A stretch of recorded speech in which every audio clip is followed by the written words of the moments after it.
Après la guerre anglo-américaine de 1812, le Canada, dans l'Empire britannique, redoutait une invasion ou des attaques américaines depuis la rive droite du Saint-Laurent. Celles-ci n'eurent jamais lieu, mais les Canadiens construisirent le canal Rideau, une route fluviale entre Québec, Ottawa et Kingstown, pour l'approvisionnement et la défense de leur territoire. Le trajet emprunte le tracé de la rivière Rideau, les lacs Rideau, puis la succession de lacs jusqu'à Kingstown. Aujourd'hui, cette voie, classée au patrimoine mondial par l'UNESCO en 2007, est dévolue à la plaisance et permet sur l'eau une visite en profondeur de l'Ontario. Le canal a une longueur de 202 km. Deux bases Le Boat existent à l'heure actuelle. La première est située environ à mi-parcours à Smith Falls et la seconde à Seals Bay, plus bas sur le canal. Joindre les deux en bateau permet de plonger dans l'histoire du Canada.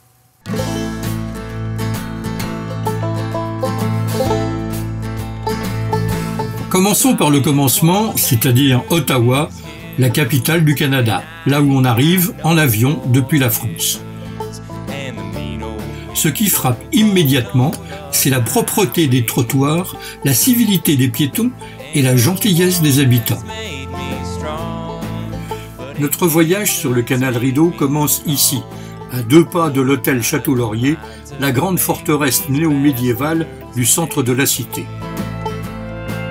Le pont Plaza, en face, est parfait pour le départ d'une courte visite de downtown Ottawa.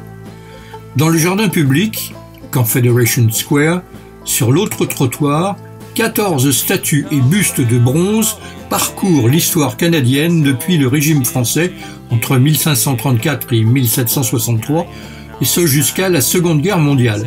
C'est le mémorial des vaillants, célébré pour avoir joué un rôle primordial dans l'histoire de la nation canadienne.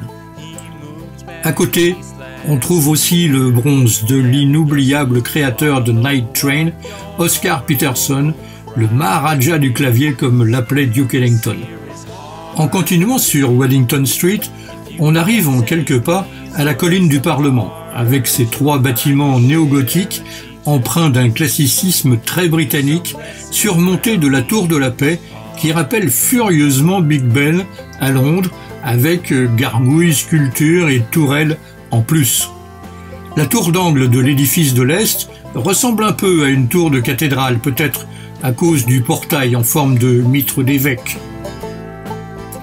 C'est très exactement à cet endroit que le colonel John By, le créateur du canal Rideau, installa en 1826 son premier campement pour surveiller l'avancement des travaux.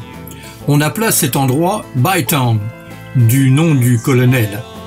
Bytown devint officiellement Ottawa le 1er janvier 1855. De l'autre côté de Wellington Street, qui longe le Parlement, c'est Downtown, avec ses rues qui se coupent à angle droit, ses buildings, ses bus rouges et sa circulation intense. Les heures de pointe ressemblent à celles de l'Europe.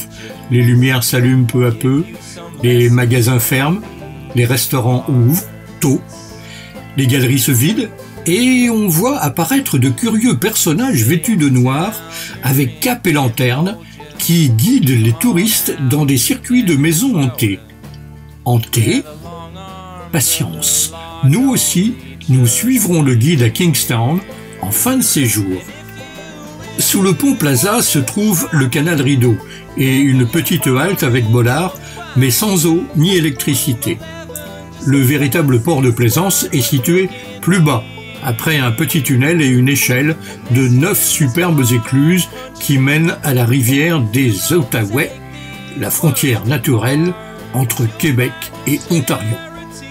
Il se trouve côté Québec, juste après le Grand Pont Alexandra. Les écluses sont manœuvrées à la main par des équipes de 2 éclusiers, comme sur tout le canal d'ailleurs, selon ce que nous avons pu constater. Des treuils et manivelles tirent de grosses poutres en bois qui ouvrent d'énormes portes noires et blancs. Un spectacle extrêmement prisé par les Ottaviens et les touristes. En traversant le pont Plaza, on arrive au quartier du marché Bay, du nom du colonel, où les petites boutiques animées drainent beaucoup de monde dans une atmosphère familiale et conviviale. Ce marché est l'un des plus anciens et plus étendus du Canada. Il faut avoir l'œil partout et se régaler d'un mélange des genres unique.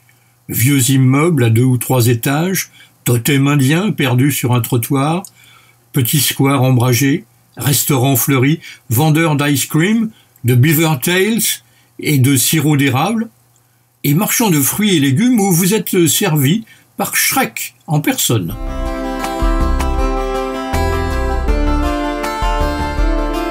Il faut absolument prendre une pizza à The Grand, déguster et ouvrir grand les yeux et les oreilles.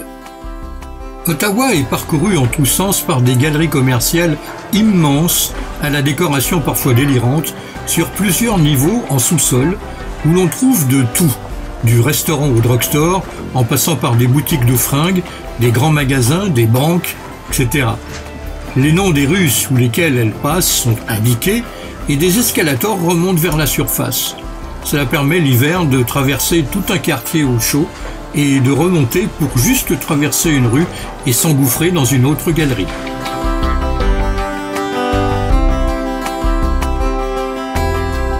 Nous sommes 4, Barbara, Émilie, Olivier et moi, à partir pour le canal Rideau. Et d'un coup de voiture, nous rejoignons la base Le Boat de Smith Falls, située à environ 80 km d'Ottawa. De là, on peut naviguer soit vers Ottawa, au nord, soit vers Kingston, au sud. En descendant à Smith Falls, un stop s'impose à Merrickville, un village fleuri à une quinzaine de kilomètres. Dans St. Lawrence Street, la rue principale, on trouve nombre de petits commerces charmants et typiques qui vendent un peu de tout, des cosmétiques à la vaisselle, en passant par les bougies, les souvenirs, les produits manufacturés en verre et en bois. Mrs. McGarrigles est spécialisée dans les condiments, les chocolats et les bonbons. Et un peu plus loin, dans la rue principale, les fondus de vieux disques peuvent dénicher quelques perles rares chez Rob Balzili, dont la barbe et la casquette font partie de la légende. Les petites maisons de bois peintes ont des balcons accueillants et c'est peut-être ici que vous verrez votre premier fauteuil Adirondack, fameux dans toute l'Amérique du Nord. En ce qui nous concerne, au Downtown Ice Cream Shop, toujours dans la même rue, nous avons eu du mal à nous décider entre les glaces au chocolat belge, aux noix de pécan ou à la cerise. Cette ville étonnante est gérée par un homme étonnant, cela va de soi, le maire, David Nash. Il visite ses administrés sur une énorme Harley Davidson Street Glide noire, bandana sur le crâne, et ne déteste pas embarquer sur le siège arrière des visiteurs illustres lorsque l'occasion se présente. Smith Falls est une petite ville où l'on trouve de tout, le long de Lombard Street et dans les rues adjacentes, y compris des tortues qui peuvent traverser la rue. De l'autre côté de la rivière Rideau, en passant sous un château d'eau très western, on arrive au centre d'accueil du canal Rideau de Parks Canada, hébergé dans un ancien moulin du XIXe siècle. Là, une équipe sympathique et bilingue peut faire découvrir nombre de choses sur cette voie d'eau. 3 étages d'exposition sur son histoire, présentation vidéo à la clé et aide précieuse pour une navigation prochaine, ne serait-ce que pour réserver à l'avance les amarrages sur le parcours. Nous rejoignons les bateaux alignés au garde-à-vous en passant au-dessus de l'ancienne écluse, puis nous prenons un solide petit déjeuner, vérifions que tout est en ordre à bord et larguons les amarres vers 11 heures sous un ciel laiteux. L'écluse en fonction donne l'accès au sud du canal. Elle est précédée d'un pont tournant et suivie d'un pont levant, hors d'âge. Dans le sas, bord à bord avec Maritime Lady, superbe Chris Craft Constellation de 1957, nous sommes assez heureux de notre horizon qui ne dépareille pas la Sacée. 2 minutes plus tard, en croisant l'un des houseboats qui jusqu'ici constituaient les seules offres de location de plaisance individuelle, ce sentiment se renforce encore. Pendant l'heure qui suit, nous slalomons entre les roseaux et les îles minuscules. Par moments, les arbres se rapprochent beaucoup, nous offrant le plaisir de la découverte à chaque tournant. Nous arrivons à l'écluse de Punamali un peu avant midi. Celle-ci ouvre le chemin vers le lac Lower Rideau et l'écluse de Beveridge Loch, notre prochaine étape. Peu de distance entre les deux écluses, mais beaucoup de plaisir. Le bateau ronronne comme un chat en avalant notre croisière. Les berges deviennent sauvages et on imagine assez bien dans les temps anciens les Indiens Mohawks se faufilant entre les arbres et les fourrés dans le vert profond de la forêt. Un cygne nous dépasse dans un bruit d'ailes intense, solitaire. La vie moderne nous ramène bientôt au XXIe siècle. Au loin, un petit raceur fait des essais de vitesse, puis s'arrête en soulageant nos oreilles. Tout le monde à ce moment s'essaie à la conduite du bateau et semble y prendre goût. Notre but approche, Beveridge Loch, que nous cherchons sur la côte avec les jumelles du bord. Trouvé! L'écluse est, de plus, signalée par un grand triangle rouge sur un petit promontoire.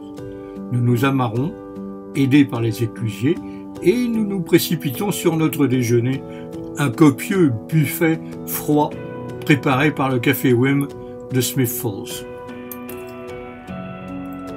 L'après-midi nous trouve au centre-ville de Perth, source de découvertes agréables, parfois insolites. C'est une petite ville charmante où la vie semble douce et paisible.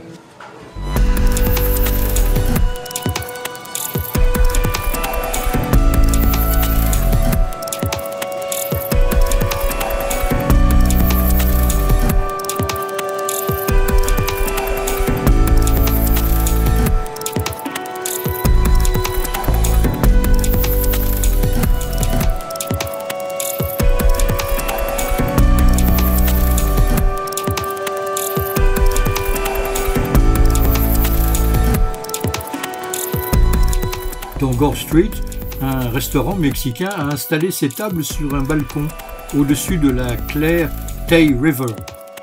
Plus loin, à la maison Matheson, où est hébergé le musée, un petit jardin romantique est planté d'une multitude de petits îlots de fleurs et d'herbes aromatiques, un véritable enchantement et havre de fraîcheur.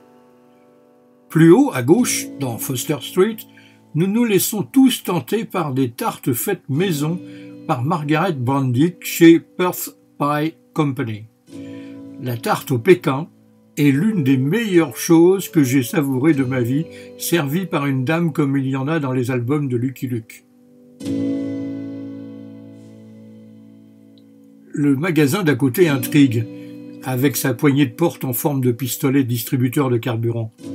Chez ce coiffeur pour hommes, on coupe les cheveux des pères et des fils dans des fauteuils en cuir à l'ancienne, et on les rase, les pères seulement, avec serviette chaude, sous le regard torve d'une tête de caribou fixée au mur.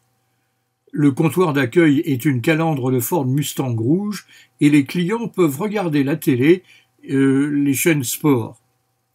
Un bar permet d'attendre son tour en buvant une bière, c'est compris dans le prix, et le travail est assuré par 2 jeunes femmes. Le boulevard en face du barbier de cette ville, comme disait Rossini, nous mène à Stewart Park. C'est un petit parc de rêve où les écureuils grimpent aux arbres, un superbe espace vert dont certains coins rappellent Giverny, nymphéa en moins. Petit sentier, véranda cachée, mais aussi grande pelouse traversée par la rivière Tay, rien ne manque. C'était entre 1839 et 1916 le domaine d'une distillerie de whisky qui fut donnée à la ville en 1947 à la condition d'être utilisée uniquement pour la relaxation et le plaisir. Le contrat a été rempli jusqu'à ce jour. Tout n'est pas fini puisque nous découvrons Top Shelf, une distillerie ouverte depuis 2014, un peu à l'extérieur de la ville. Les jeunes distillateurs fabriquent du gin, de la vodka et aussi du moonshine, une eau de vie produite en contrebande au clair de lune pendant la Prohibition. Actuellement, tous ces produits sont élaborés dans des grands appareils à tuyaux qui ressemblent à de gigantesques saxophones en cuivre sous le sourire charmant d'une jeune fille en fleurs. Au Canada, lorsqu'on parle de barbecue, on fait les choses en grand. C'est ainsi que nous nous retrouvons le soir venu, un peu au-dessus de la seconde écluse de Beveridge, à 200 mètres du bateau, face à un vieux remorqueur dévisé Tay, dans un lieu spécialement conçu par Parc Canada pour ce genre d'événement. Rien ne manque. Un abri pour la pluie, une grande table et des bancs, un grill à charbon de bois, une plancha, une tente chalet pour rester dormir si nous n'avions pas le bateau, et bien sûr des douches et des toilettes. Nous dînons de brochettes et de salades, puis nous nous déplaçons autour d'un feu dont les braises rougeoient sous nos brochettes de guimauve. À 20 heures, le grand alchimiste du ciel canadien décide de nous offrir un aperçu de ses capacités. D'un coup, il change 2 des roues des ventelles de l'écluse en or. Le coucher de soleil déverse entre les arbres du canal une large traînée orange et la répand sur les portes, inondant l'ouvrage de feu. Nous sommes ensuite repartis au bateau dans la nuit noire, en bénissant le boat pour l'efficacité de leur lotion anti-moustique.